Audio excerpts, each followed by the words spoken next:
जय हिंद दोस्तों। आज हम स्टार्ट करने जा रहे हैं एक और interesting chapter class 9th ICSE biology का, और इसका नाम है द रेस्पिरेटरी सिस्टम। तो इस चैप्टर को पढ़ने से पहले पहले आपको ये समझ लेना चाहिए कि थ्रू आउट द चैप्टर आपको क्या क्या पढ़ना है, क्या क्या इंपॉर्टेंट चीज़ें हैं। तो मैंने यहाँ लिख दी हैं कुछ चीज़ें। पहला है रेस्पिरेशन के बारे में आपको समझना है, उसके टाइप्स के बारे में समझना है, और ब्रीदिंग और रेस्पिरेशन में फ़र्क क्या होता है ये देखना है। ये करने के बाद हम रेस्पिरेटरी ऑर्गन्स की तरफ बढ़ेंगे। रेस्पिरेटरी ऑर्गन्स में हमको एयर पैसेज के बारे में पढ़ना है और लंग्स के बारे में पढ़ना है, ठीक है। फिर उसके बाद हम फिजियोलॉजी के बारे में बात करेंगे। फिजियोलॉजी का मतलब होगा मैकेनिज्म ऑफ ब्रीदिंग, मतलब ब्रीदिंग के क्या क्या मैकेनिज्म है, इनहेलेशन एक्सहेलेशन, और इनहेलेशन और एक्सहेलेशन होते वक्त क्या क्या चेंजेस आते हैं हमारे बॉडी में या थोरैसिक कैविटी में। और फिर एट लास्ट हम सेलुलर रेस्पिरेशन को पढ़ेंगे, ठीक है। तो आप नोट्स बनाते रहिए, और चाहे तो इसको नोट कर सकते हैं, और हेडिंग लगाइए। सबसे पहले रेस्पिरेशन, ये स्टार्ट करते हैं।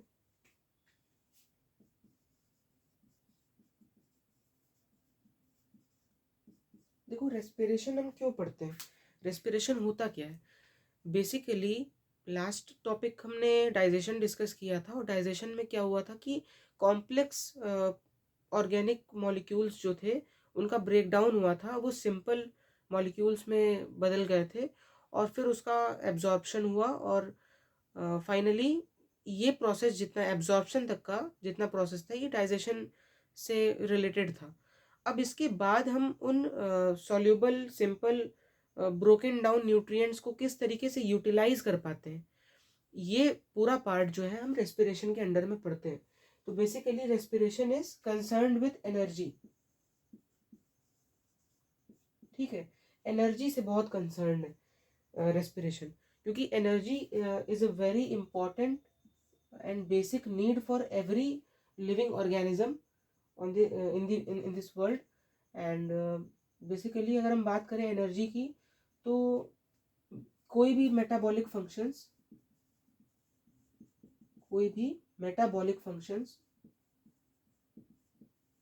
फिर वो आपका नर्व कंडक्शन हो गया या किसी भी तरह का, जैसे सर्कुलेटरी सिस्टम, उसको भी एनर्जी की ज़रूरत है, ठीक है। तो कोई भी तरह का मेटाबॉलिक फंक्शन जो हमारे बॉडी में वर्क कर रहा है वो विदाउट एनर्जी के नहीं चल सकता। हमारे बॉडी में सेवरल केमिकल रिएक्शंस हर समय होते रहते हैं, तो केमिकल रिएक्शंस को कैरी ऑन करने के लिए एक पर्टिकुलर अमाउंट ऑफ एनर्जी की रिक्वायरमेंट होती है, जो कि हम रेस्पिरेशन के थ्रू एक्सट्रैक्ट आउट कर पाते हैं, ठीक है। अब एनर्जी को, अब जैसे हम रेस्पिरेशन से एनर्जी बनाते हैं, तो उस एनर्जी को हम एक बार में तो यूज़ करते नहीं है, तो हम उन एनर्जी को रेस्पिरेशन के थ्रू स्टोर कर लेते हैं। इस एनर्जी को through respiration we store in the form of ATP, and full form of ATP is adenosine triphosphate. मैंने पहले भी आपको बता दिया है कि ये एटीपी जो है इसको हम एनर्जी करेंसी भी बोलते हैं, एनर्जी करेंसी, ठीक है। तो बेसिकली एनर्जी करेंसी हम इसको क्यों कह रहे हैं आपको ये समझना होगा। हो क्या रहा है कि जो एडिनोसिन ट्राइफॉस्फेट होता है ना, ये, इसमें आप देखेंगे कि एक केमिकल, पहली बात तो रहेगा केमिकल स्ट्रक्चर है जो कि एडिनोसिन है, और इसके ऊपर 3 फॉस्फेट इस तरीके से जुड़े हुए हैं। तो ये एडिनोसिन 3 फॉस्फेट, तो हम इसको बोलते हैं एडिनोसिन ट्राइफॉस्फेट। तो कुछ होता नहीं है, ये बॉन्ड यहां से टूटता है और several amount of energy is liberated. मतलब यहां से फॉस्फेट बॉन्ड आप तोड़ेंगे, कुछ जो एनर्जी यहाँ से लिबरेट होगी उसको आप मेटाबॉलिक फंक्शंस के लिए यूज कर लेंगे। दूसरा बॉन्ड तोड़ेंगे, कुछ और अमाउंट ऑफ एनर्जी इवॉल्व होगी यहाँ से, ठीक है। तो ये फिर आपका खाली हो जाएगा, ठीक है। एक अगर निकल गया, जैसे देखो एटीपी में से अगर एक फॉस्फेट निकल जाए तो ये ADP हो जाता है ना। देखो दो ही फॉस्फेट होंगे, तो एडिनोसिन डाइफॉस्फेट। अगर एडिनोसिन डाइफॉस्फेट में से एक और फॉस्फेट निकल जाए तो हम इसको AMP बोलते हैं। ठीक है, एडिनोसिन मोनोफॉस्फेट। इतना डिटेल में आपको नहीं जाना है, मैं आपको सिर्फ कॉन्सेप्ट बताने की कोशिश कर रहा हूँ। अब ये एडिनोसिन मोनोफॉस्फेट पे दो फॉस्फेट और जोड़ दो यूजिंग रेस्पिरेशन, तो ये फिर से आपकी करेंसी रेडी हो जाएगी ATP, जिसमें से आप फिर से फॉस्फेट तोड़ तोड़ करके एनर्जी को प्रोड्यूस आराम से कर पाएंगे। तो ये बेसिक कॉन्सेप्ट है बिहाइंड रेस्पिरेशन, कि रेस्पिरेशन हमें पढ़ना क्यों चाहिए, इसका इम्पोर्टेंस क्या है। तो चलिए इसके टाइप्स के बारे में, बहुत सी चीज़ें हैं, इनके डेफिनेशंस के बारे में, टाइप्स के बारे में फर्दर डिस्कस करते हैं। तो अगर इसका डेफिनेशन लिखने की कोशिश की जाए तो first of all, respiration is a catabolic process. Catabolic process, ठीक है। कैटाबॉलिक का मतलब होता है कुछ ना कुछ, किसी न किसी कंपाउंड का ब्रेक डाउन हो रहा है, ठीक है। कैटाबॉलिक प्रोसेस है involves oxidation of respiratory substrate, involves the oxidation of respiratory substrate। ठीक है, मतलब हमें कोई कंपाउंड मिला, हमने इसका ऑक्सीडेशन किया और हमको एनर्जी मिल गई in the form of ATP। This process is known as respiration. So we are doing nothing, we are oxidizing the respiratory substrate to produce energy। oxidizing the respiratory substrate to produce energy।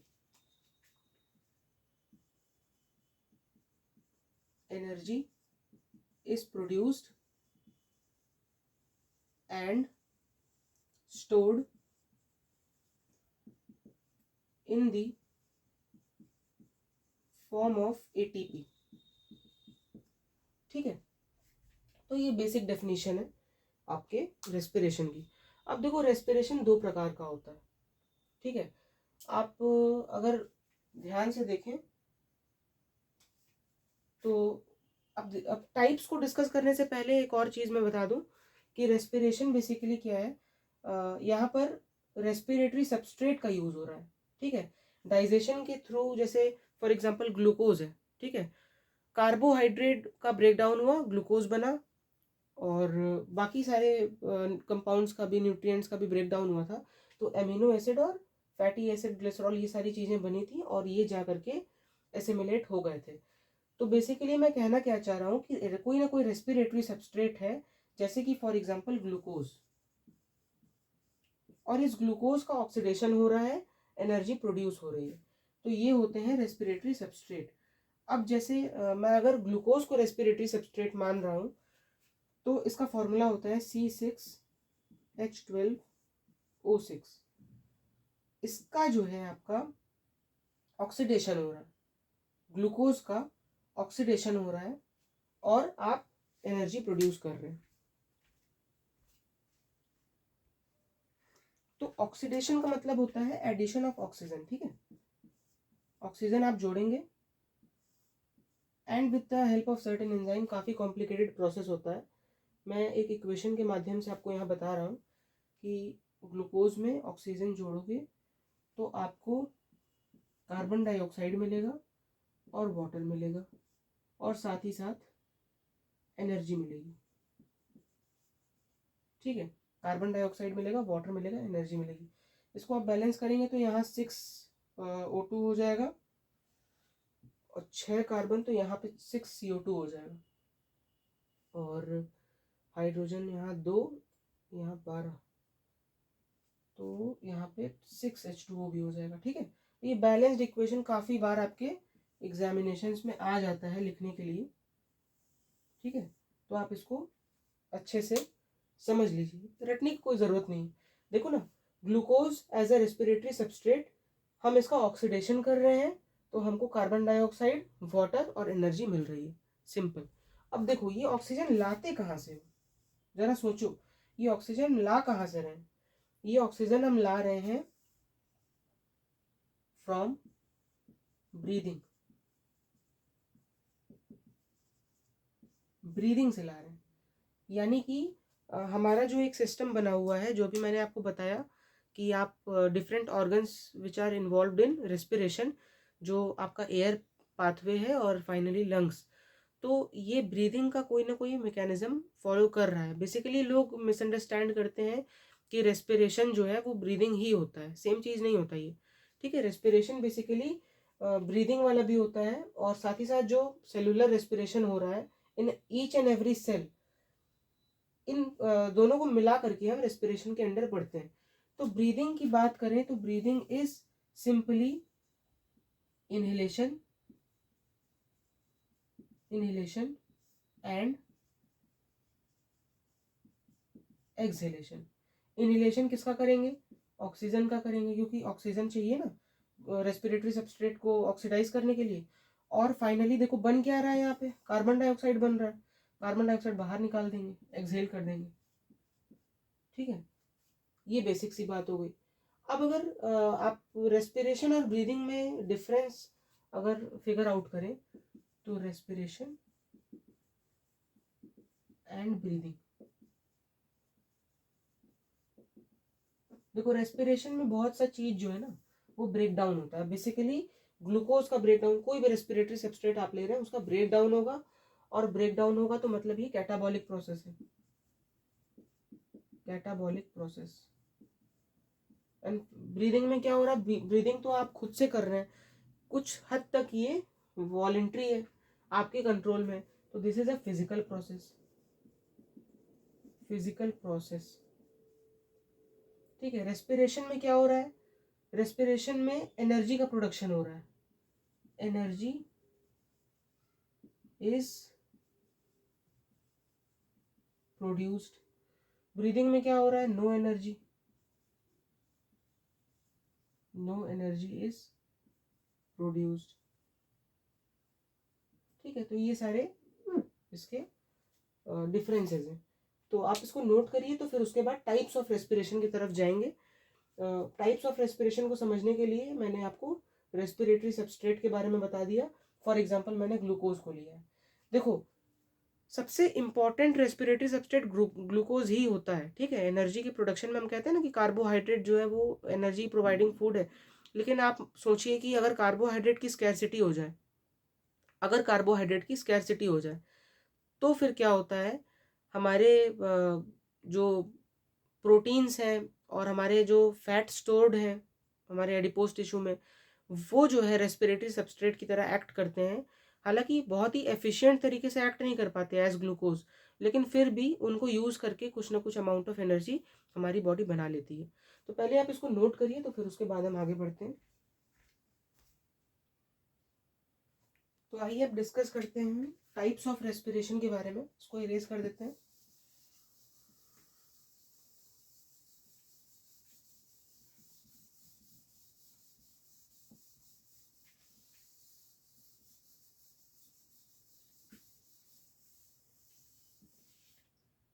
Types of respiration, types of respiration. तो types of respiration में basically दो categories हैं। पहला है aerobic, aerobic respiration, and दूसरा है anaerobic. Aerobic is in presence of oxygen, anaerobic is in absence of oxygen. ठीक है, तो यहाँ पे इसको लिख दिया जाए।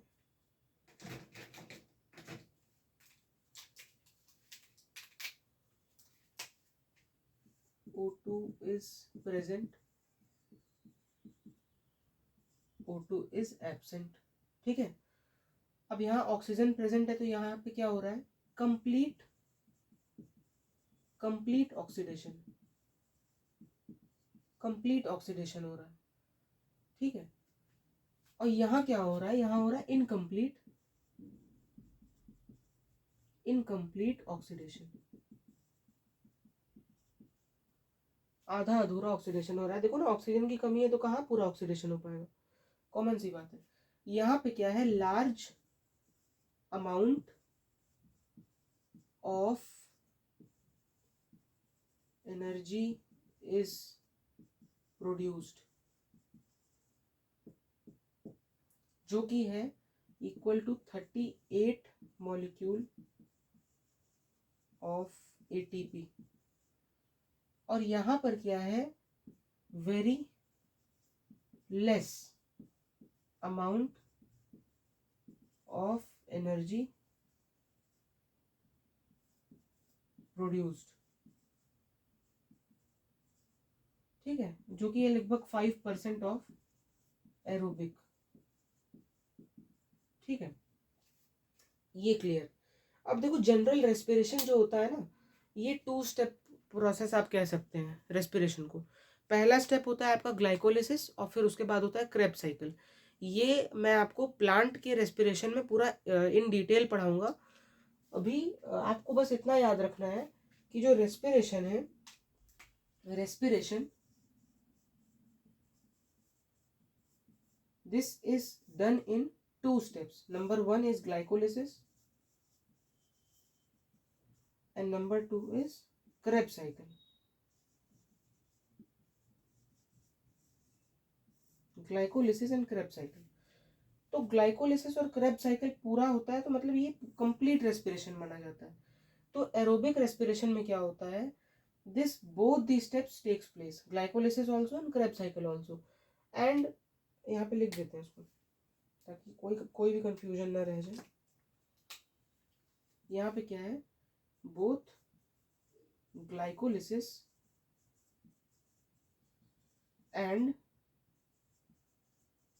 Krebs cycle takes place,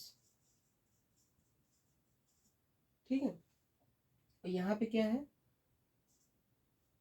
only glycolysis takes place, ठीक है, ओनली ग्लाइकोलिसिस टेक्स प्लेस। अब देखो यहाँ पे एंड प्रोडक्ट क्या होना चाहिए, in the case of aerobic respiration and product क्या होना चाहिए, आप ऑक्सीडेट आप रेस्पिरेटरी सबस्ट्रेट को ऑक्सीडाइज करा रहे हैं तो कुछ ना कुछ तो फाइनल प्रोडक्ट होगा ना। तो यहाँ पर आपने इक्वेशन लिखी थी ना, यहाँ पे मैंने कि C6H12O6 + 6O2 will give 6 molecule of CO2, 6 molecule of H2O and 38 molecule of ATP। तो यहाँ देखो ना कंप्लीट ऑक्सीडेशन हो रहा है, तो यहाँ कार्बन डाइऑक्साइड, वाटर और ATP बन जाएंगे सिंपल। यहाँ पर CO2, H2O and ATP is formed।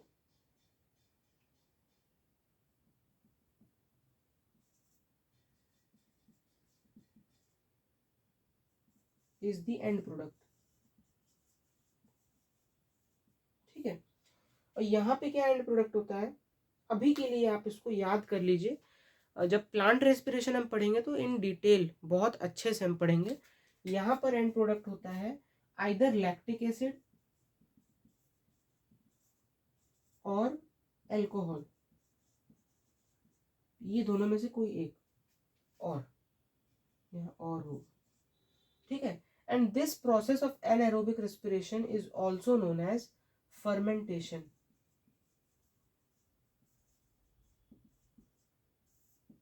ठीक है। ये क्लियर हुआ कि नहीं। अब एक और बात मैं बता देता हूँ आपको, आपके कॉन्सेप्ट को जस्ट क्लियर करने के लिए। देखो एरोबिक रेस्पिरेशन ह्यूमंस में होता है, ठीक है, जो बड़े ऑर्गेनिजम्स हैं जिनके में ज़्यादा एनर्जी की ज़रूरत है, बिना ऑक्सीजन के रह ही नहीं पाएंगे ना, ऑक्सीजन पूरा मिलेगा तो पूरी एनर्जी बनाएंगे। और बेसिकली आप अगर नोटिस करें तो एनएरोबिक रेस्पिरेशन किस में होता है, उन ऑर्गेनिजम्स में होता है, उन बैक्टीरियाज में होता है जिनके अंदर जो ऑक्सीजन डेफिशिएंट इन्वायरमेंट में रह रहे हो, या कुछ ऐसे भी होते हैं जो दोनों में रह पाते हैं, ठीक है, ऐसा समझ लीजिए। तो आपको क्या लगता है कि एरोबिक रेस्पिरेशन ही केवल ह्यूमंस में होता है क्या, एनारोबिक रेस्पिरेशन नहीं होता? अगर आप इस बात को सोचें थोड़ा सा तो मैं आपको बताता हूँ। In humans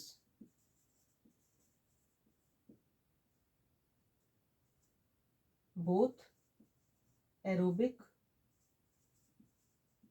and anaerobic respiration takes place. ये बहुत अच्छी बात है, ये पेपर में आपके रीजनिंग क्वेश्चन के रूप में आ सकता है टू एक्सप्लेन कि how anaerobic respiration takes place in human beings. तो क्या होता है ना कि हमारे में जो मसल सेल्स होते हैं, मसल सेल्स, हमारे जो मसल्स होते हैं ये कुछ ना कुछ वर्क करते हैं और इनको पूरी एनर्जी की रिक्वायरमेंट होती है। लेकिन कभी आप बहुत रिगरस एक्सरसाइज कर लें अगर, ठीक है, अगर बहुत रिगरस एक्सरसाइज अगर आप कर लें तो आपके मसल्स में O2 डिक्रीज हो जाता है, ऑक्सीजन की कमी हो जाती है। और ऑक्सीजन की कमी हो जाएगी तो आपके मसल सेल्स को तो कुल मिलाकर के एनर्जी प्रोड्यूस करना ही है ना। और ऑक्सीजन कम हो गया तो अब वो कौन सा रास्ता अपनाएगा? यहाँ पे तो लार्ज अमाउंट ऑफ ऑक्सीजन चाहिए, ऑक्सीजन यहाँ पे प्रेजेंट है, यहाँ पे ऑक्सीजन एब्सेंट है या तो कम प्रेजेंट है। तो ये जो है एनएरोबिक पाथवे को फॉलो करेगा। Now muscle cell will follow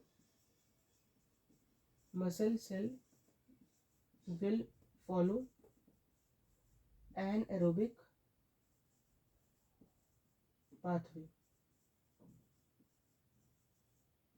ठीक है।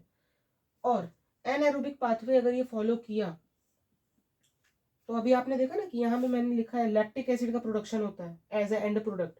तो यहाँ पर क्या है, लैक्टिक एसिड बन जाएगा, lactic acid is produced and due to the production of this lactic acid you feel pain in joints and muscles, ठीक है। जो आपके जॉइंट्स एंड मसल्स में पेन होता है ना, वो एनाएरोबिक रेस्पिरेशन के कारण प्रोड्यूस हुए लैक्टिक एसिड कॉज करता है। जो आपके मसल्स में पेन होता है जब आप बहुत ही रिगरस एक्सरसाइज कर रहे हो, ये बहुत इंपॉर्टेंट पोर्शन है, ये पेपर में अक्सर पूछा जाता है। एरोबिक और एनाएरोबिक रेस्पिरेशन में डिफरेंसेस भी बहुत बार पूछा गया है पेपर में, तो आप इसको पहले नोट कर लीजिए फिर आगे बढ़ते हैं। हो गया नोट? आगे बढ़े।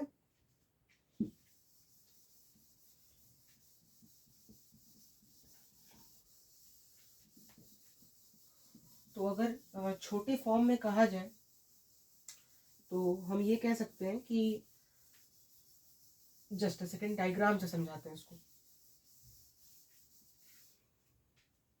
देखो,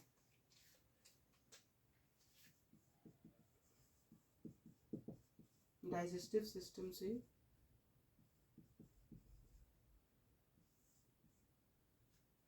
हमें क्या मिला, ग्लूकोज, ठीक है। डाइजेस्टिव सिस्टम से हमको मिला ग्लूकोज। अब ये ग्लूकोज जो है आपके it can be in your liver also in the form of glucagon and it can be in your blood vessels also, ठीक है। तो ब्लड वेसल्स से, अब देखो आपके सेल को रेस्पिरेशन करना है, आपके सेल को रेस्पिरेशन करना है, तो ये ब्लड वेसल से ग्लूकोज जो है it reaches into the cell, ये सेल के अंदर चला जाता है। Glucose enters into the cell, जैसे ये मान लो सेल है तो इसके अंदर ग्लूकोज एंटर कर जाता है, ग्लूकोज यहाँ अंदर एंटर कर जाता है। अब ये ग्लूकोज इस सेल के अंदर एंटर कर गया। अब ये एक सिस्टम था। दूसरा सिस्टम आपका रेस्पिरेटरी सिस्टम है। यहाँ से क्या हो रहा है, ब्रीदिंग हो रही है, ब्रीदिंग हो रही है। ब्रीदिंग में से आपका क्या हो रहा है कि आप ऑक्सीजन को इनहेल कर रहे हैं, O2 इनहेल, ऑक्सीजन का इनहेलेशन हो रहा है, ठीक है। ऑक्सीजन को जब आप इनहेल कर रहे हैं तो ये ऑक्सीजन जो है आपके रेस्पिरेटरी मेम्ब्रेन से, मैं आपको अभी आगे बताऊंगा ये बात, ठीक है, एल्वियोलाई यहाँ प्रेजेंट होती है आपकी लंग्स में। तो बेसिकली गैसेस एक्सचेंज हो रहा है किसी भी तरीके से, O2 इनहेल हो रहा है, अभी उस पर नहीं जाते हैं क्योंकि आपको कंफ्यूजन होगा। O2 इनहेल हो रहा है, गैस एक्सचेंज हो रहा है। गैस एक्सचेंज कैसे हो रहा है कि समझ लो कि ये ब्लड वेसल है, ठीक है, इसके अंदर जो है, जस्ट अ सेकेंड, ये ब्लड वेसल है, ठीक है, O2 आएगा इसके अंदर और CO2 जाएगा बाहर, ठीक है, इसको कहते हैं गैस एक्सचेंज। अब ये ऑक्सीजन जो आपके ब्लड वेसल में आया है, this is your blood vessel, blood vessel, oxygen जो आपके ब्लड वेसल में आया है, इट विल रीच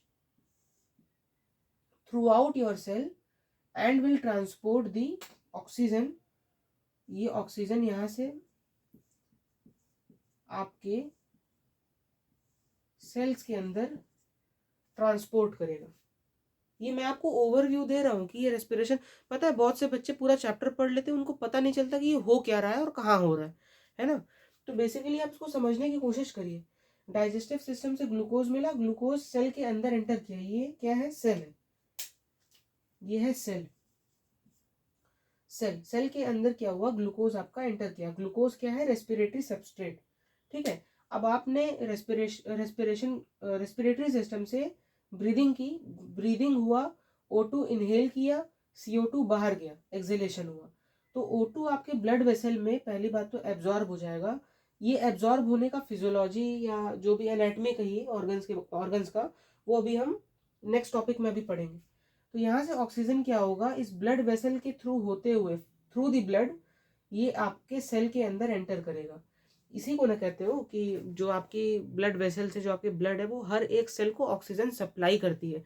तो ऑक्सीजन क्यों सप्लाई करती है, यही काम करने के लिए, ग्लूकोज को या किसी भी रेस्पिरेटरी सबस्ट्रेट को ऑक्सीडाइज करके उससे एनर्जी का प्रोडक्शन करने के लिए। Now what will happen, this glucose will combine with, not combine with, it will oxidize glucose, oxidation होगा and energy will be produced in the form of ATP, energy will be produced in the form of ATP। ये पूरा process है, procedure है respiration का। और आप देख रहे हैं ये रेस्पिरेटरी सिस्टम जो ब्रीदिंग आप कर रहे हैं, और ब्रीदिंग होने के बाद ये सेल के अंदर कुछ प्रोसेस हो रहा है, ठीक है, सेल के अंदर कुछ प्रोसेस हो रहा है। तो ये ब्रीदिंग वाला काम जो होता है ये हमारे रेस्पिरेटरी ऑर्गन्स का होता है, ठीक है। और इसको हम क्या बोलते हैं, इसको हम एक्स्ट्रा सेल्यूलर रेस्पिरेशन बोलते हैं। आप अगर ऐड ऑन करना चाहें तो ब्रीदिंग और रेस्पिरेशन में डिफरेंस में ऐड ऑन कर सकते हैं कि breathing is an extra cellular process, ठीक है, बाहर हो रहा है। देखो सेल से इसका कोई लेना देना नहीं है, ये नॉर्मली ऑक्सीजन आ रहा है, कार्बन डाइऑक्साइड लेके बाहर जा रहा है, ठीक है। और फिर उसके बाद ये ऑक्सीजन जब यहाँ आ गया तो फाइनली यहाँ पे कौन सा काम हो रहा है, यहाँ पर हो रहा है cellular respiration, cellular respiration. And cellular respiration भी आप अभी मैंने बताया कि पहला स्टेप होगा ग्लाइकोलिसिस का और दूसरा स्टेप किसका होगा, क्रेब्स साइकिल का, ठीक है।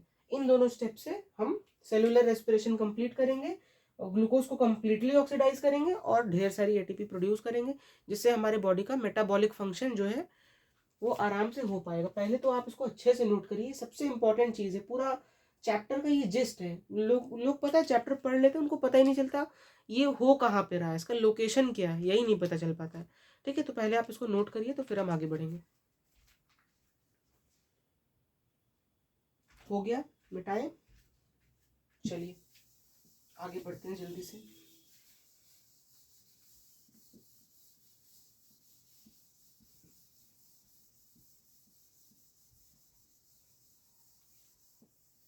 अब हम पढ़ने जा रहे हैं anatomy, anatomy of human respiratory system, anatomy of human respiratory system. Anatomy का क्या मतलब होता है? स्टडी ऑफ इंटरनल स्ट्रक्चर्स, ठीक है, हम इंटरनल स्ट्रक्चर्स की बात करने जा रहे हैं। मॉर्फोलॉजी का क्या मतलब होता है? Study of external features, external structures, ठीक है। तो anatomy of human respiratory system में बेसिकली आपको दो चीज़ों के बारे में पढ़ना है। एक है एयर पाथवे, एयर पाथवे, और दूसरा है lungs, air pathway and lungs. तो एयर पाथवे में आपको क्या पढ़ना है? सबसे पहली चीज, आउटसाइड में आपका नोज होता है। तो आप ऐसा समझ लीजिए, मैं थोड़ा सा अच्छे से डायग्राम बना के आपको बताऊंगा। ये आपके दो नोस्ट्रिल्स हैं, मैं और क्लियर बनाता हूँ।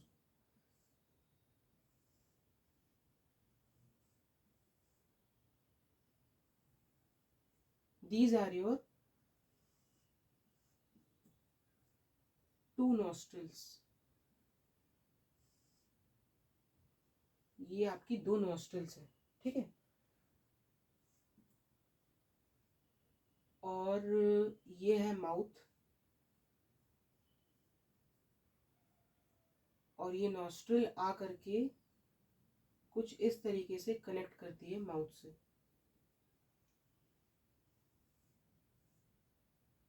कुछ इस तरीके का कनेक्शन होता है, ठीक है।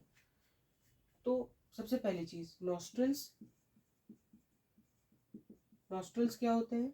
दे are the external openings, external opening of nose, nose के एक्सटर्नल ओपनिंग को हम नोस्ट्रिल बोलते हैं, ठीक है। अब देखो, this nostril give rise to nasal chamber, nasal chamber, nostril से नेजल चेंबर। अब नेजल चेंबर में क्या होता है? नेजल चेंबर इज सेपरेटेड, देखो एक नेजल, देखो एक नोस्ट्रिल ये है, एक नोस्ट्रिल ये है। अब ये और अंदर अगर आप आओ तो ये अंदर जो है, ये एक नेजल चेंबर, इधर वाला दूसरा nasal chamber, and two nasal chamber are separated bye,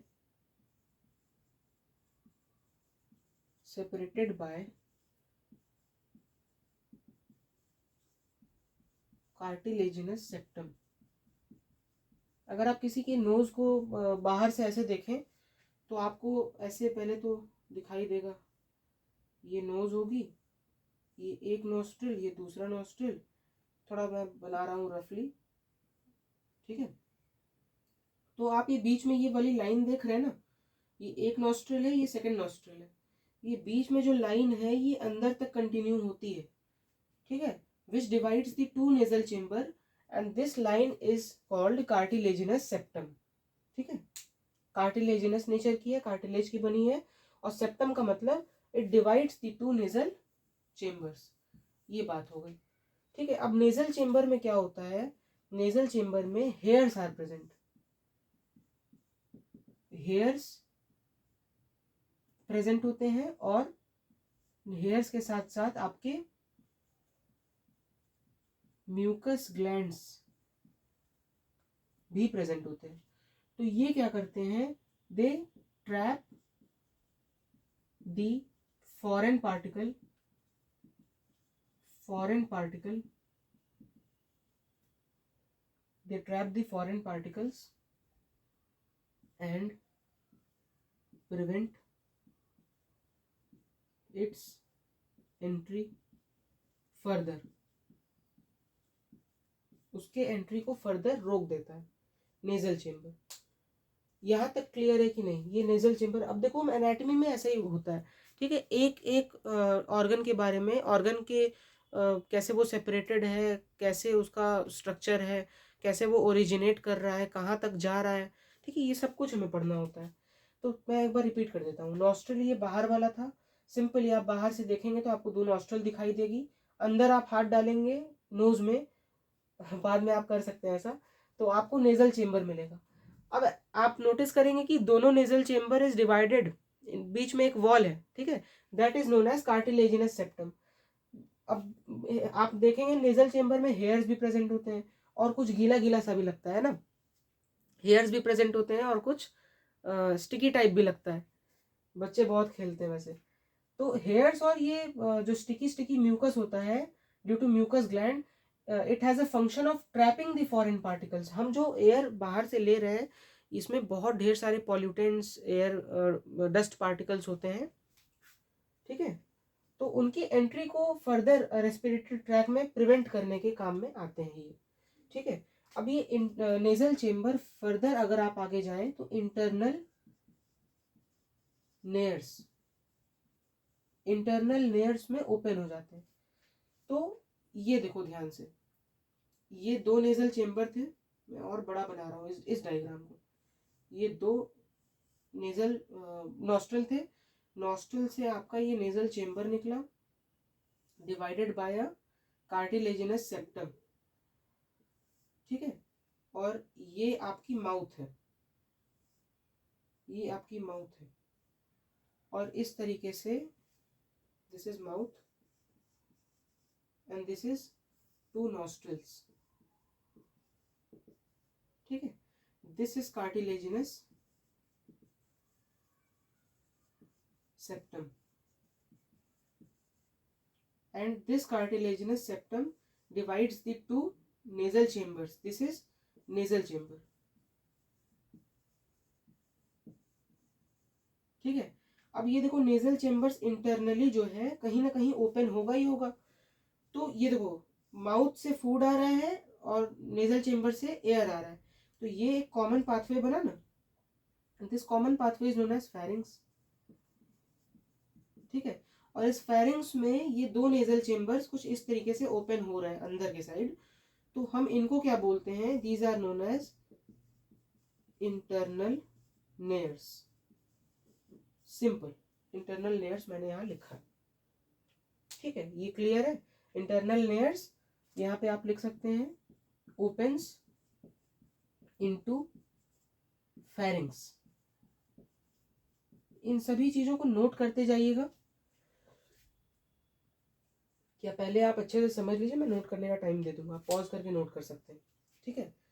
ये चीज मैंने क्लियर कर दी। अब देखो इंटरनल लेयर्स के बाद जो है आपका, इसके बाद क्या आता है, यहाँ पे कुछ आपने डाइजेस्टिव सिस्टम में मैंने आपको बताया था ग्लॉटिस, गलेट, एपिग्लॉटिस वाला सिस्टम, ठीक है। तो यहाँ पर जैसे फायरिंग्स है और यहाँ से फूड को भी जाना है, मैं थोड़ा इरेज कर रहा हूँ, यहाँ से क्या है फूड को भी अंदर जाना है और फूड के साथ साथ एयर को भी अंदर जाना है। तो यहाँ पे कुछ ऐसा अरेंजमेंट होता है, यहाँ दो पाइप्स होती हैं, ये फूड की पाइप होती है, इसको ईसोफेगस बोलते हैं, ये दिख तो रहा है ना इस साइड का, हाँ ठीक, इसको ईसोफेगस बोलते हैं। And this one is known as windpipe. Oesophagus के पास यहाँ कोई फ्लैप लाइक स्ट्रक्चर होता है, और जब भी आप ब्रीथ कर रहे हैं, एयर यहाँ से अंदर आ रहा है, तो नहीं सॉरी, जब भी आप खाना खा रहे हो, ठीक है, जब भी आप फूड अंदर ले रहे हो, तो ये एपिग्लॉटिस क्या करता है, आपके विंड पाइप को कवर कर लेता है, ऐसे ऐसे कवर कर लेता है, और आपका फूड जो है ये इस विंड पाइप में एंटर नहीं करता, ईसोफेगस में एंटर कर जाता है।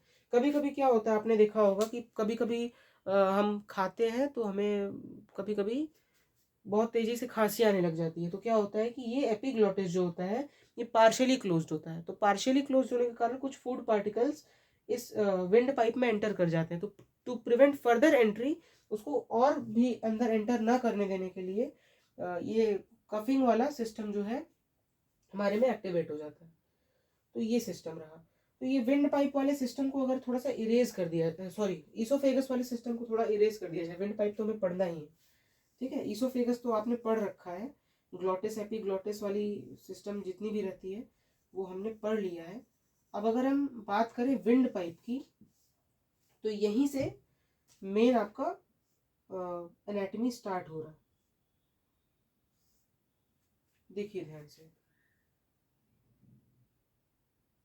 सबसे पहले तो यहाँ पर एक कार्टिलेजिनस बॉक्स लाइक स्ट्रक्चर होगा, दिस इज कार्टिलेजिनस, मैं यहाँ पे लिखता हूँ उसे,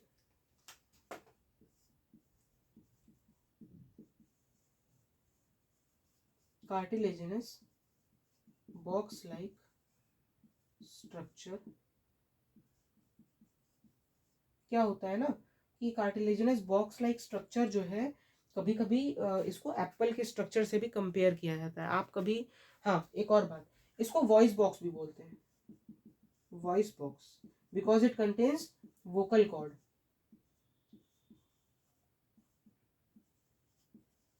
तो वोकल कॉर्ड होता है तो ये हमारे स्पीच में, बोलने में हेल्प करता है। तो आप कभी यहाँ पर ऐसे अपने नेक रीजन पे ऐसे टच करने की कोशिश करें तो आपको कुछ स्वॉलन सा बाहर निकला, प्रोट्यूड करता हुआ दिखेगा, उसको एडम्स एप्पल भी बोलते हैं। ठीक है, अब नाम लोग रख दिए ऐसे ही किसी किसी ना किसी कारण से। तो ये कार्टिलेजिनस बॉक्स लाइक स्ट्रक्चर होता है, it is the voice box also known as vocal cord, लेकिन आप पेपर में इसको लैरिंग्स के नाम से लिखेंगे, इसको लैरिंग्स बोलते हैं। बाकी it is cartilaginous box like structure also known as voice box. Voice box इसीलिए कहा जाता है क्योंकि it contains vocal cord and help to speak. अब ये लायरिंग्स के नीचे, लायरिंग्स के नीचे जो है विंड पाइप स्टार्ट हो रहा है, विंड पाइप को हम बोलते हैं ट्रैकिया,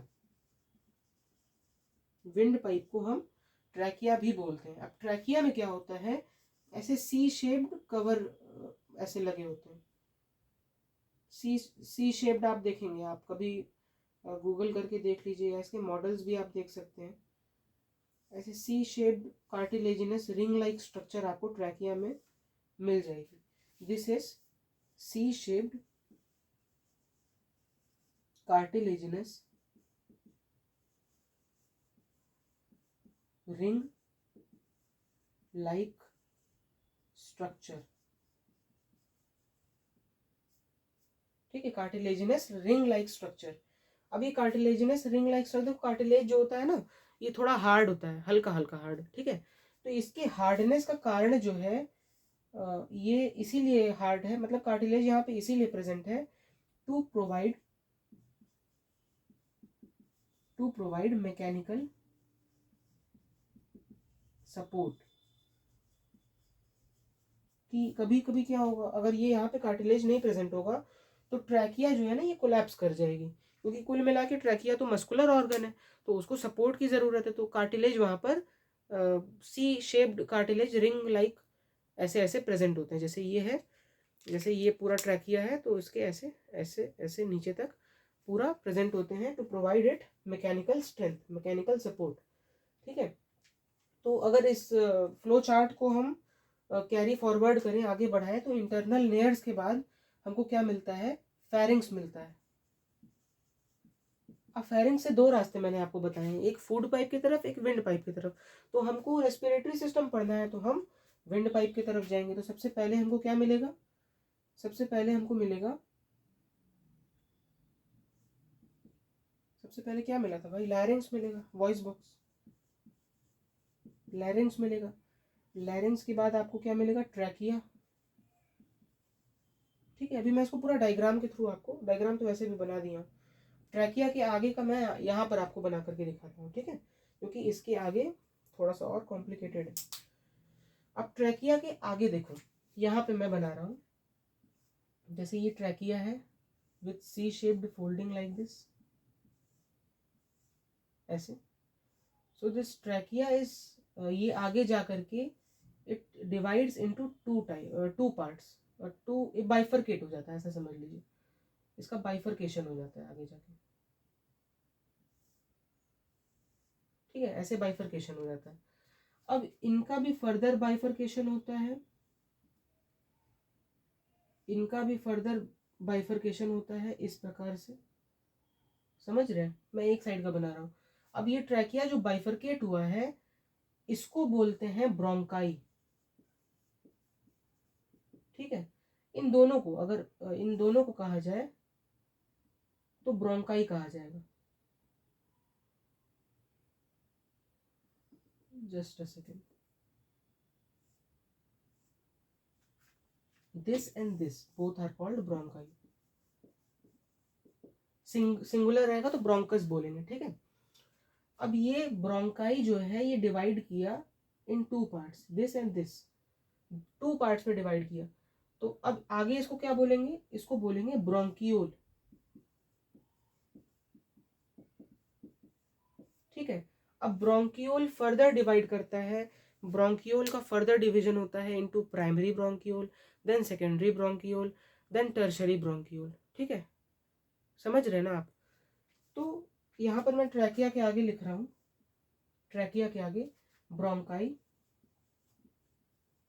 अब कैसे हो रहा है समझ लेना, ट्रैकिया स्प्लिट कर रहा है टू पार्ट्स में। ट्रैकिया, ये ट्रैकिया है,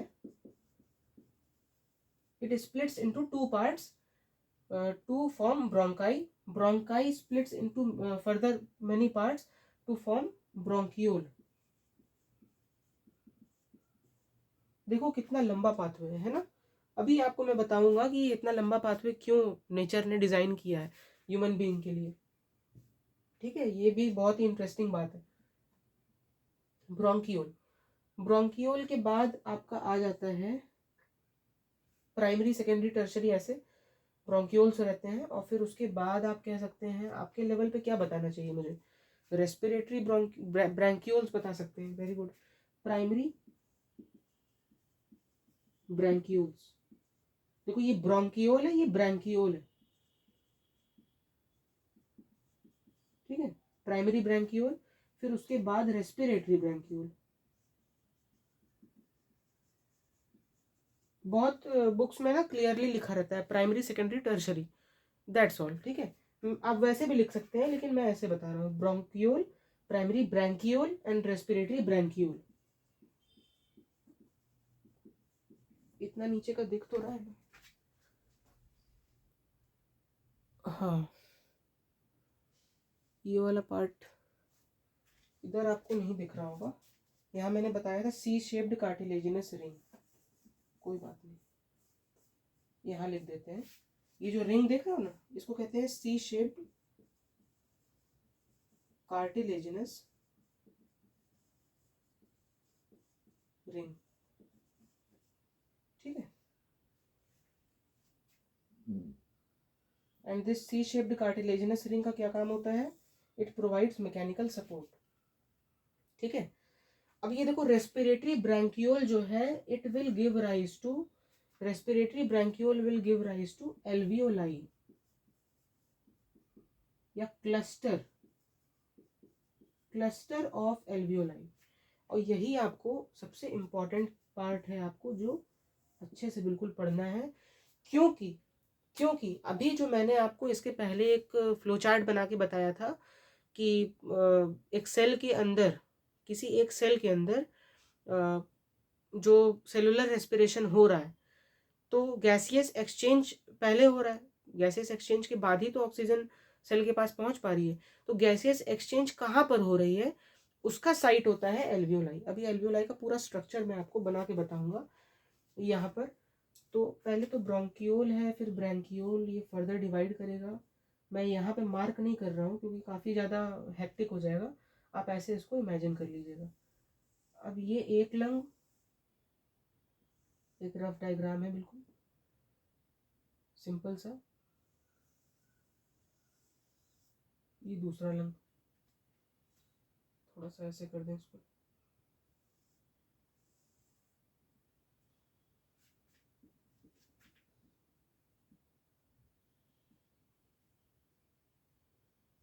right lung and left lung, ऐसा होता है। ठीक है, ये और क्लोज होता है एक्चुअली आपस में।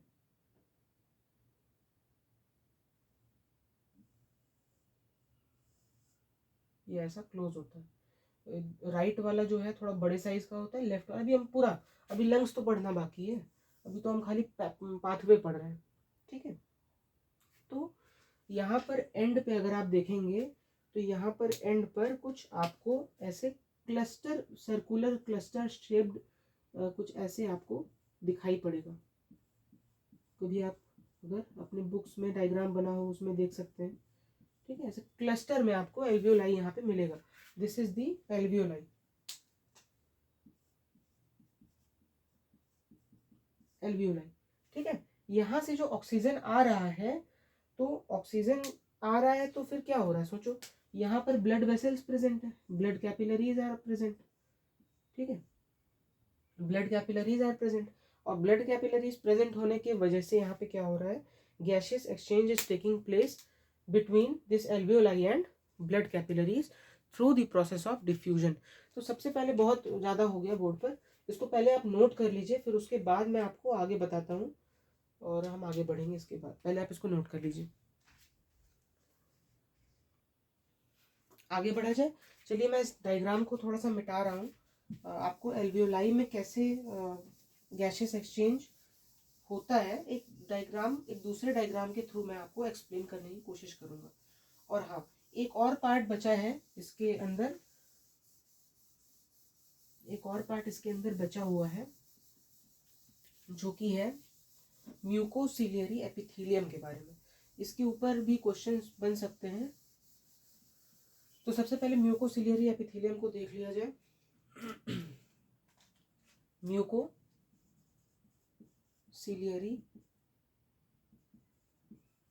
एपिथेलियम, म्यूकोसिलियरी एपिथेलियम के बारे में हमें देखना है, एल्वियोलाई के बारे में।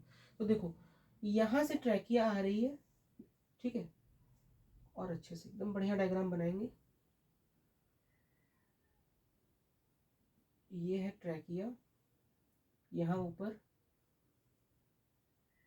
Adam's apple. देखो जो जो तुम्हारा हम लोग का ये होता है ना, लैरिंग्स जो होता है, वॉइस बॉक्स, वो कुछ इसी तरीके से होता है, एप्पल की तरह दिखता है, ठीक है, इसीलिए उसको एडम्स एप्पल बोलते हैं। अब ये जो है ट्रैकिया, ये आगे जा करके डिवाइड हो गया, ठीक है, and this division do not stop, ये आगे और भी ज़्यादा डिवाइड होते जाएगा, होते जाएगा, आगे जाके ये डिवाइड होते ही चला जाएगा, ठीक है,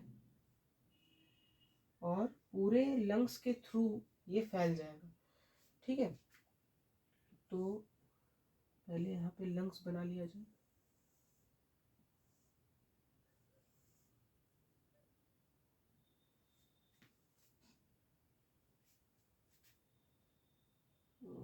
ऐसे बनाना है,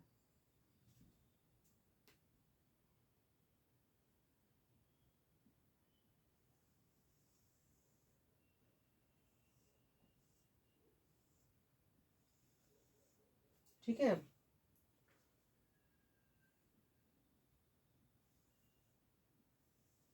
अभी तो लंग्स के बारे में हमें पूरा पढ़ना है, क्यों, है ना।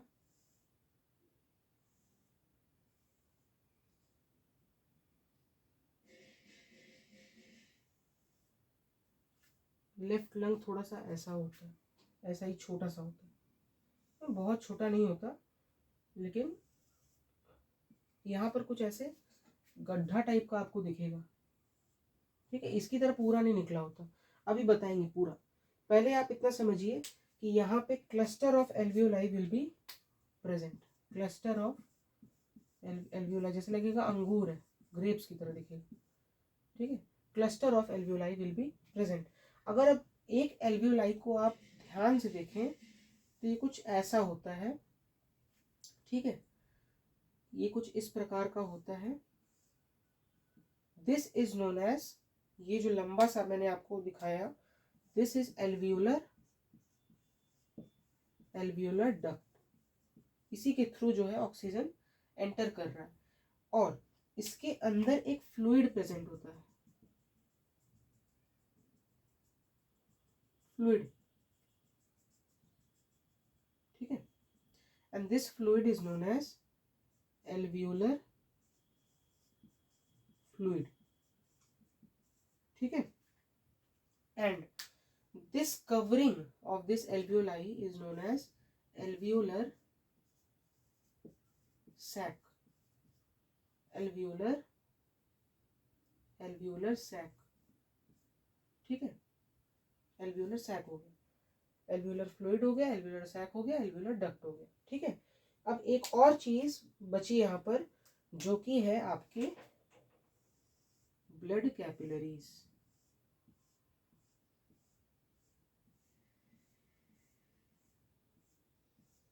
ब्लड कैपिलरीज, ठीक है,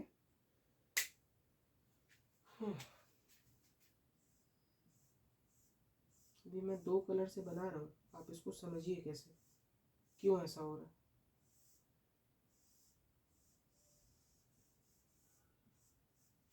ऐसा, ठीक है, क्लियर है कि नहीं। देखो थोड़ा सा अगर आप लंग्स का वो देखें, कैसे बताऊं मैं आपको, लंग्स तो अभी बताना नहीं है मुझे, फिर भी चलो देखो, ये हार्ट से लंग्स के थ्रू एक ब्लड वेसल जाती है और एक ब्लड वेसल वापस आती है ना। हार्ट से लंग्स में एक ब्लड वेसल जाती है और एक ब्लड वेसल वापस आती है। तो हार्ट टू लंग्स जाने वाली ब्लड वेसल को हम आर्टरी बोलते हैं। ये फ्लूइड थोड़ा इधर लिख देते हैं, ठीक है, इसको आर्टरी बोलते हैं, ठीक है। और चूंकि लंग्स से कनेक्टेड है तो पल्मोनरी आर्टरी बोलेंगे, ठीक है। ये क्लियर है कि नहीं। लंग्स यानी कि कोई ऑर्गन से हार्ट की तरफ कोई ब्लड वेसल आ रही है तो उसको क्या बोलेंगे, वेन बोलेंगे, ठीक है। और चूंकि लंग्स से कनेक्टेड है तो क्या बोलेंगे, पल्मोनरी, पल्मोनरी वेन। तो ये आर्टरी जो है इसको मैं रेड कलर से दिखा देता हूं, ये रेड कलर से दिखा दिया। ये आगे जाके कुछ इस तरीके से बाइफरकेट हो जाती है, ठीक है, लंग्स में। और वेन को मैं ब्लू कलर से दिखा देता हूँ, जो कि डीऑक्सीजनेटेड ब्लड जनरली कैरी नहीं करता। अभी बताता हूँ, ये एक्सेप्शन है ना, इसीलिए ऐसे, ठीक है। अब देखो पल्मोनरी आर्टरी जो है ये डीऑक्सीजनेटेड ब्लड कैरी करती है। आर्टरी कभी भी डीऑक्सीजनेटेड ब्लड कैरी नहीं करती, लेकिन ये एक्सेप्शन है। Pulmonary artery carries deoxygenated blood. और ये लंग्स में क्यों लेके जा रही है, अभी तुरंत आपको पता चलेगा, अभी तुरंत मैं इसको बताऊंगा। Pulmonary artery carry deoxygenated blood और pulmonary vein carries oxygenated blood, oxygenated blood और यहाँ डीऑक्सीजनेटेड। तो डीऑक्सीजनेटेड ब्लड जो है ये मान लो पल्मोनरी आर्टरी है, इसको पी से लिख रहे हैं, और ये पल्मोनरी वेन है, इसको पी से लिख रहे हैं। तो पल्मोनरी आर्टरी के ढेर सारे डिविजन्स हो गए, ढेर सारे क्या हो गए, डिविजन्स। ये एल्व्यूलर डक्ट को यहाँ से मिटा रहा हूँ, ठीक है, एल्व्यूलर डक्ट को यहाँ से मिटा रहा हूँ मैं। अब ध्यान से समझिएगा, बहुत ध्यान से। यहां से ऑक्सीजन अंदर आएगा, ठीक है, यहां से ऑक्सीजन अंदर आएगा। पल्मोनरी आर्टरी का डीऑक्सीजनेटेड ब्लड जो है यहाँ से CO2 बाहर चला जाएगा, CO2, ठीक है। और ये जो ऑक्सीजन अंदर आएगा O2 जो अंदर आएगा ये बाइंड करेगा ब्लड कैपिलरीज से और थ्रू पल्मोनरी वेन वापस से हार्ट के अंदर चला जाएगा। मतलब ये समझ रहे हैं आप कि यहाँ पर जो ब्लड कैपिलरीज हैं उनके थ्रू गैसियस एक्सचेंज हो रहा है। Pulmonary artery CO2 rich blood लेकर के आ रही है, इसको बाहर भेज दे रही है, और O2 रिच ब्लड को ले करके पल्मोनरी वेन के थ्रू हार्ट की तरफ भेज दे रही है, ठीक है। ये जो है आपका एल्वियोलाई का इस तरीके से गैसेस एक्सचेंज होता है, जो कि मैंने ऐसे एक्सप्लेन कर दिया। अब ये लास्ट टॉपिक है इस वीडियो का आज का, म्यूकोसिलियरी एपिथेलियम। ये क्या होता है, ये एक तरह का डिफेंस मैकेनिज्म होता है, डिफेंस मैकेनिज्म, ठीक है। And mucociliary epithelium is present starting from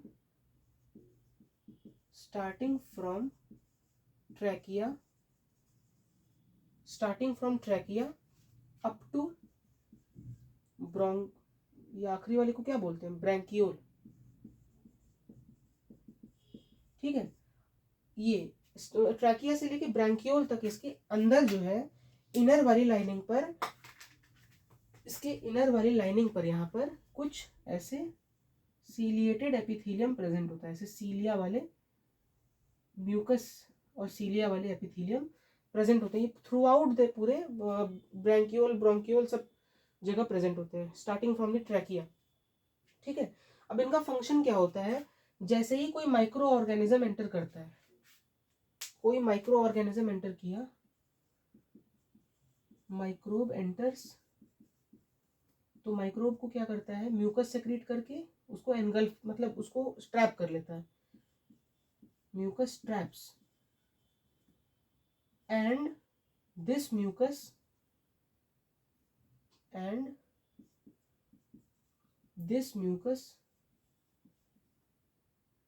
is pushed upwards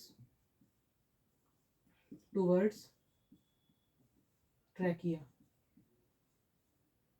या towards pharynx, ठीक है, फायरिंग्स की तरफ। जैसे मान लो यहाँ पे कोई माइक्रो ऑर्गेनिज्म आ गया, तो माइक्रो ऑर्गेनिज्म को सबसे पहले क्या करेगा, म्यूकस से कवर कर लेगा, और फिर उसके बाद अगल बगल जो सीलिया लगे हुए हैं इसको अपवर्ड मूव कराएंगे, अपवर्ड मूव कराएंगे, अपवर्ड मूव कराएंगे और फेरिंग्स तक लेते आएंगे, फेरिंग्स तक लेते आएंगे। अब ये फेरिंग्स तक आते ही या तो आप इसको स्वॉलो कर जाओगे, या तो आप इसको अपने गट में ले लोगे, स्वॉलो कर जाओगे, एलिमेंट्री कैनाल में चला जाएगा, ठीक है, क्योंकि फेरिंग्स तो कॉमन ओपनिंग है, वहां पे इसोफेगस भी तो है। या तो आप स्वॉलो कर जाओगे, या तो कफ आउट फ्रॉम माउथ और नोज, बस इतना ही था, ठीक है। म्यूकोसिलियरी एपिथेलियम के बारे में मैंने आपको बता दिया। और ये आज के लेक्चर का, मतलब इस आज के पहले वीडियो का ये लास्ट टॉपिक था। नेक्स्ट वीडियो में या नेक्स्ट लेक्चर में हम लंग्स से स्टार्ट करेंगे और फिर फिजियोलॉजी ऑफ मैकेनिज्म, ये सब चीज़ फर्दर डिस्कस करेंगे। तो नोट्स बनाते रहिए इस चैप्टर को अच्छे से, इसका नोट्स, इस पेज का फोटो ले सकते हैं, लिख सकते हैं इसको, और नोट्स अच्छे से बिल्कुल बनाइए, डायग्राम्स को प्रैक्टिस करिए, और हो सके तो क्वेश्चंस भी लगाइए। और अगर कोई डाउट आए तो do not hesitate to ask in comment box, और नोट्स बनाते रहिए, अच्छे से पढ़ते रहिए। तब तक के लिए जय हिंद।